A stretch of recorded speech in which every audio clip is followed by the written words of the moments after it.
ओम नमः शिवाय। नमस्कार दोस्तों, स्वागत है आप सभी का आपके अपने चैनल खुशहाल ज़िंदगी में। दोस्तों, शारदीय नवरात्रि आरंभ होने वाला है।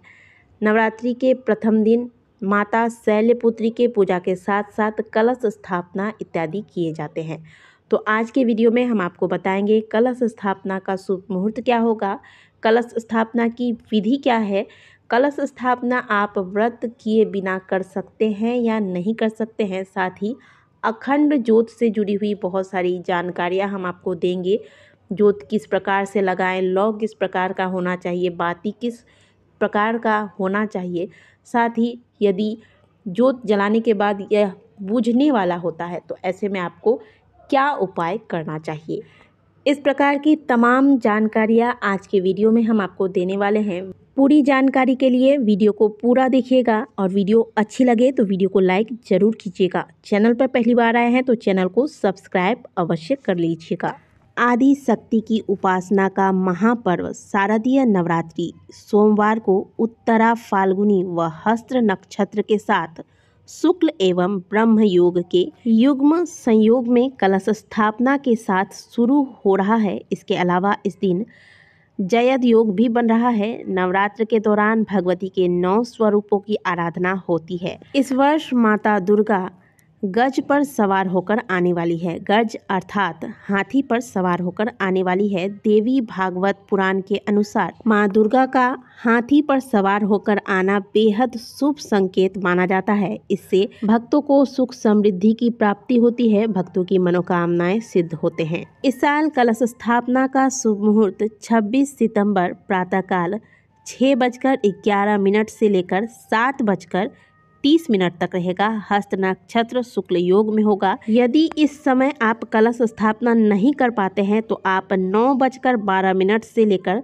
10:42 के बीच घट स्थापित कर सकते हैं। हस्त नक्षत्र ब्रह्म योग में कलश स्थापना किया जा सकता है। नवरात्रि पर कलश स्थापित करने के लिए तीसरा शुभ मुहूर्त होगा 11:48 से लेकर 12:36 तक। इस समय अभिजीत मुहूर्त, हस्त नक्षत्र और ब्रह्म योग मौजूद रहेंगे। आप अपनी सुविधा के अनुसार इनमें से कोई भी मुहूर्त देखकर कलश स्थापना कर सकते हैं। इस साल माता का आगमन हाथी पर शुभ मुहूर्त में हो रहा है, इसलिए आपको बेचैन होने की ज़रूरत नहीं है। आप अपनी सुविधा और साधन के अनुसार बताए गए मुहूर्तों में से कोई भी मुहूर्त चुन सकते हैं। अब बात करते हैं कि कलश स्थापना क्या केवल वो लोग ही कर सकते हैं जो व्रत कर रहे हैं। तो आपको बता दें कि यदि आप व्रत कर रहे हैं, दुर्गा सप्तशती का पाठ कर रहे हैं, अखंड ज्योत लगा रहे हैं तो आप कलश स्थापना अवश्य करें।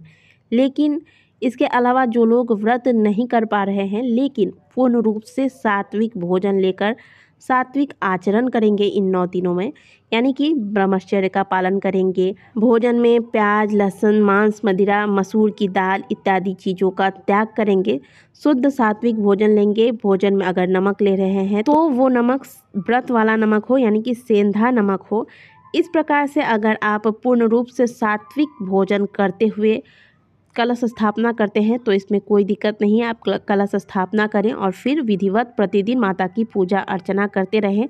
अष्टमी के दिन हवन कराएं और नवमी के दिन कन्या पूजन भी कर सकते हैं। इसके अलावा एक प्रकार का व्रत और होता है जो होता है कि पहली प्रतिपदा, यानी कि जिस दिन माता शैलपुत्री का पूजा अर्चना करते हैं, जिस दिन कलश स्थापना होता है उस दिन कुछ लोग व्रत रखते हैं और फिर अष्टमी या फिर नवमी तिथि को व्रत रखते हैं और बीच के दिनों में वे केवल बताए गए नियमों का पालन करते हैं। तो ऐसी अवस्था में भी आप कलश की स्थापना कर सकते हैं। कहने का मतलब है कि कलश स्थापना के लिए व्रत रहना ही पड़ेगा, ऐसा कोई नियम नहीं है, लेकिन बताए गए नियमों का पालन आपको करना है। घर में शुद्धता बनाए रखना है, सात्विक भोजन लेना है, ब्रह्मचर्य का पालन करना है। माता की आरती दोनों वक्त, यानी कि सुबह को और शाम को माता की आरती करनी है।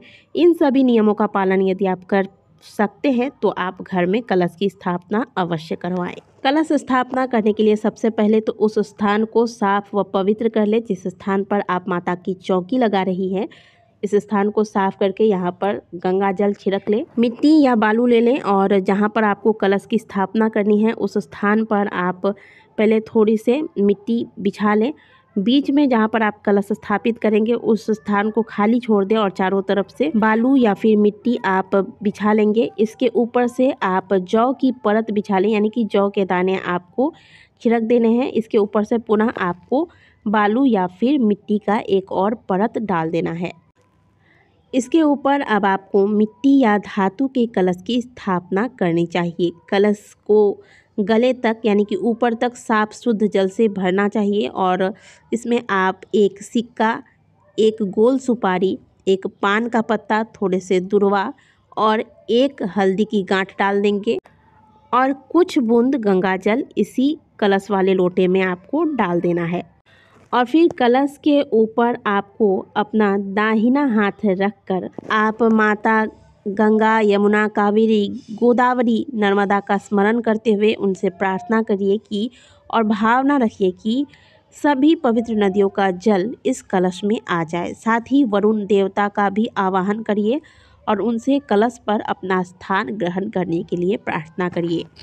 इसके बाद कलश के मुख पर एक कलावा बांधना चाहिए और एक ढक्कन कलश पर अवश्य रखना चाहिए। इस ढक्कन में यानी कि जो भी कटोरी या प्लेट ले रहे हैं इसमें आपको जौ भर के रखना चाहिए और जौ नहीं ले सकते तो आप चावल भी भरकर रख सकते हैं। इसके बाद जटा वाला नारियल लेकर उसमें लाल कपड़ा या फिर चुनरी लपेटकर उसके ऊपर से कलावे को बांध देना चाहिए। सबसे पहले कलश पर रोली लेकर आप स्वस्तिक का निर्माण कीजिए और 5 जगह आपको टीकना है, यानी कि टीका जैसा आपको लगा देना है। इसके बाद इसके ऊपर आपको पल्लव रखना है, आम का पल्लव रखेंगे और जो 5 या फिर 7 पत्ते होने चाहिए इसमें, और सभी पत्ते पर आपको रोली से टीक देना है, यानी कि टीका लगा देना है। कलश में पल्लव डालने के बाद आप इसके ऊपर जो आपको प्लेट बोला गया है जौ वाला, वो जौ वाला प्लेट रखेंगे। इसके ऊपर आपको नारियल जो आपको बताया गया है कि लाल कपड़े में कलेवा लपेटकर बांध कर रखना है, यह नारियल इस चावल वाले प्लेट के ऊपर आपको स्थापित कर देना है। ध्यान रखें कि जो नारियल का जो जटा वाला भाग है यानी कि अगला हिस्सा है वो हमेशा साधक की ओर होना चाहिए, यानी कि जहाँ से आप बैठ के पूजा अर्चना करते हैं तो नारियल का अगला हिस्सा जो जटा वाला हिस्सा है वह आपकी ओर होना चाहिए। अब आप कलश की पंचोपचार विधि से पूजा करें।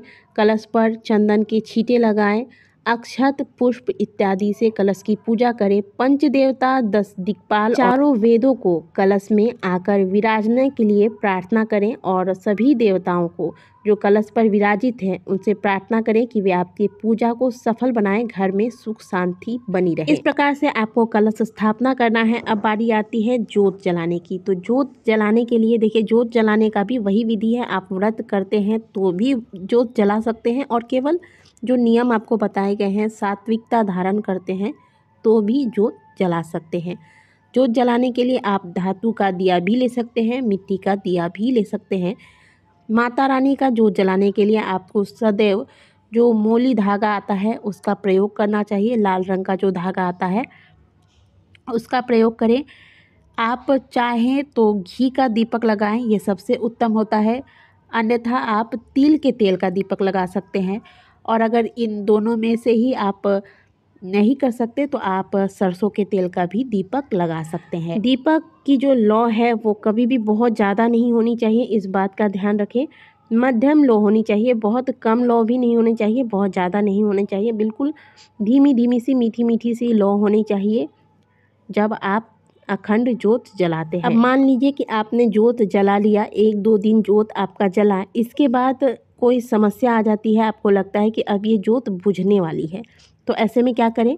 ऐसे में आप पहले एक अलग से छोटा सा जोत जलाकर माता के सामने रख दें। फिर माता से प्रार्थना करने के बाद आप जो जोत आपने जलाई है, जो लगता है आपको कि बुझने वाला है, इसे ठीक करें।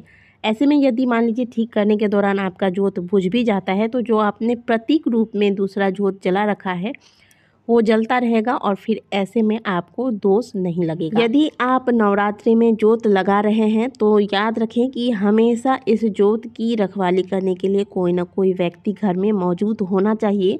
जोत जलाकर घर को कभी भी बंद करके लॉक करके आपको बाहर नहीं जाना चाहिए, इससे आपको दोष लग सकता है। तो दोस्तों, कलश स्थापना का शुभ मुहूर्त क्या होगा, कलश स्थापना की विधि क्या होगी, जोत किस प्रकार से लगाना है, ये सारी जानकारियाँ आज के वीडियो में हमने आपको दी।